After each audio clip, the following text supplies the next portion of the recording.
Hi అండి, అందరూ ఎలా ఉన్నారు? బాగున్నారా? నేను బాగున్నానండి. ఇదేమిటి అనుకుంటున్నారు? కొత్త ఆవకాయ ఎంత బాగుందో చూసారా? విడివిడిలాడుతూ అన్నంలో, వేడివేడి అన్నంలో కలిపాను. అయినా నాకు ఇంకా మనసు ఒప్పలేదు. నేను ఇలా డార్క్గా కలిపేస్తాను. ఇలా డార్క్గా కలిపాక ఏం చేయాలనుకుంటున్నారో తెలుసా?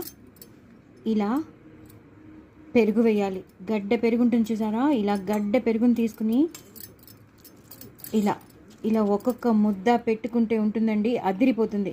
సో ఈ సమ్మర్ సీజన్లో ఆవకాయ మనం విరివిగా తింటూ ఉంటాం, విరివిగా చేసుకుంటూ ఉంటాం. అప్పుడు మీరు మాత్రం కంపల్సరీ మీగడ కానీ, మీగడ కూడా చాలా బాగుంటుందండి. మీగడ కానీ గడ్డ పెరుగు కానీ ఇలా నంచుకుని ఒక్కొక్క ముద్ద నోట్లో పెడితే మీ పిల్లలకు కూడా పెట్టండి.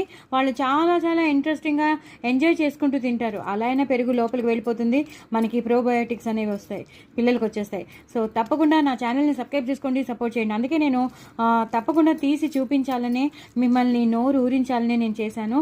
అలాగే ఈ వడియం కూడా ఇలా ఆవకాయలో పెరుగులో నంచుకున్న వడియం ప్లస్ పెరుగులో నంచుకున్న ఆవకాయ అదిరిపోతుందండి. అసలు చాలా చాలా టేస్టీగా ఉంటుంది.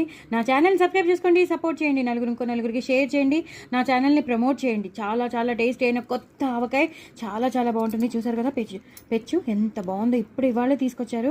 చాలా చాలా బాగుంది, మా అత్తయ్య గారు ఇచ్చారు. చాలా చాలా బాగుందండి. సో మీరు తప్పకుండా ఎంజాయ్ చేయండి. నా ఛానల్ మాత్రం సబ్స్క్రైబ్ చేసుకోవడం అస్సలు మర్చిపోవద్దు. చాలా చాలా టేస్టీ అయిన ఇలాగే డార్క్గా కలుపుకొని ఇలా పెరుగులో నంచుకోండి. ఇలా గడ్డ పెరుగులో నంచుకొని తినేసేయండి. చాలా చాలా బాగుంటుంది. మీగడ ఉంటే మాత్రం మీగడ కూడా తప్పకుండా నంచుకోండి. ఓకేనా అండి? బాయ్ అండి.